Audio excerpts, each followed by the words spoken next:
माता पिता ना रहने पर मायका कितना पराया हो जाता है।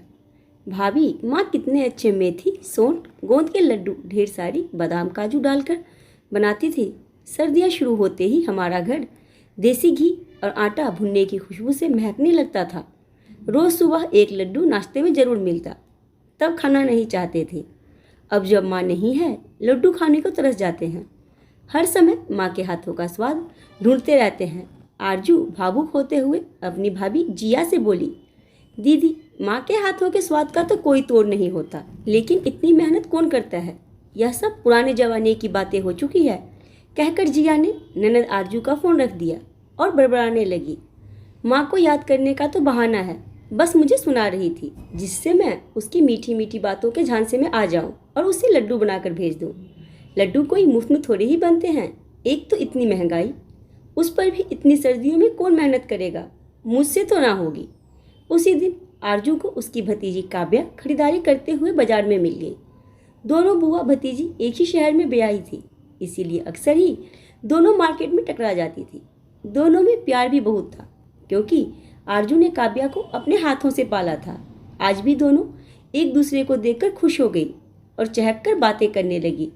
बुआ, कल ही तो भैया आए थे और माँ ने मेरे लिए मेथी, गुड़, सौंठ, गोंद वाले देसी घी से तर लड्डू भेजे थे।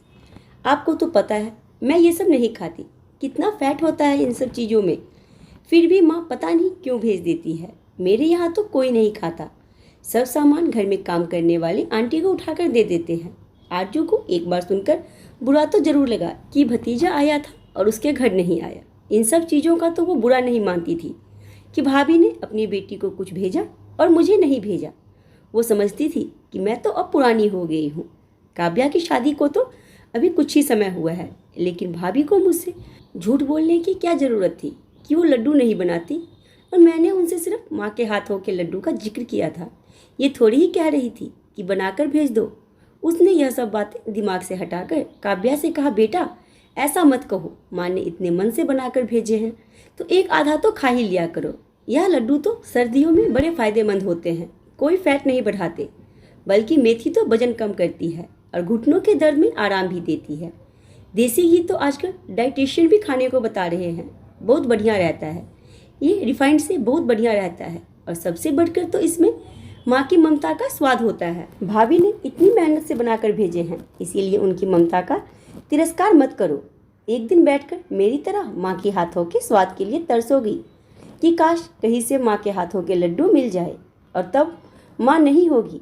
कहते हुए आरजू बड़ी ही खूबसूरती से अपने आंसू छुपाकर फीकी हंसी हंसते हुए बोली, बुआ, तो क्या कल भैया आपके घर नहीं आए थे और माँ ने आपको लड्डू नहीं भेजे? ये तो बड़ी ही गलत बात है। मुझे माँ से ऐसी हरकत की उम्मीद नहीं थी।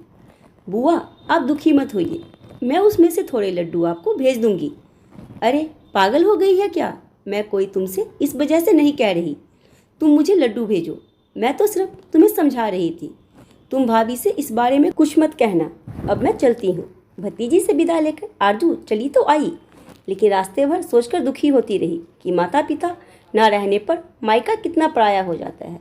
उधर काव्या ने घर पहुंचकर अपनी माँ को फ़ोन लगाया और बोली, माँ, मुझे आपसे ये उम्मीद नहीं थी। आप बुआ को एक छोटे से डिब्बे में लड्डू भेज देती तो आपका कुछ घट नहीं जाता, बल्कि बुआ की नज़रों में आपका मान और भी बढ़ जाता। माँ, भाभी गर्भवती है, उनकी अगर बेटी हुई तो आने वाले समय में मेरे साथ भी वही होगा जो आज आप बुआ के साथ कर रही हैं। बुआ मुझसे पहले उस घर की बेटी है, उनका अधिकार तो मुझसे ज़्यादा होना चाहिए। लेकिन सच ही कहा गया है, माता पिता के ना रहने पर मायका मायका नहीं, सचमुच पराया घर हो जाता है। आपकी हरकतों से मैं अपने आप को अभी से तैयार कर लूँगी, जिससे कल को भाई भाभी की हरकतें मुझे बुरी ना लगे। कहते हुए काव्या रोने लगी। मुझसे सचमुच में बहुत बड़ी गलती हो गई। बहुत सही बात कही। आज जो मैं तेरी बुआ के साथ कर रही हूँ, कल वही तुम्हारी भाभी तुम्हारे साथ करेंगी, क्योंकि कल अपनी बुआ की जगह तुम होगी। मैं आज ही दीदी से हाथ जोड़कर माफ़ी मांग लूँगी और आगे से ऐसी हरकत कभी नहीं करूँगी। हाँ माँ, अभी के अभी बुआ को फ़ोन लगाइए। जब मुझे इतना बुरा लग रहा है तो सोचिए बुआ को कितना बुरा लगा होगा। जिया ने तुरंत फ़ोन लगाकर आरजू से माफ़ी मांगी और आरजू ने भी बड़ा दिल रखते हुए जिया को माफ़ कर दिया। तो आज की कहानी के बारे में अपनी राय मुझे कमेंट बॉक्स में जरूर। अगर कहानी पसंद आई हो तो वीडियो को लाइक, चैनल सब्सक्राइब, वीडियो को शेयर करना ना भूलें।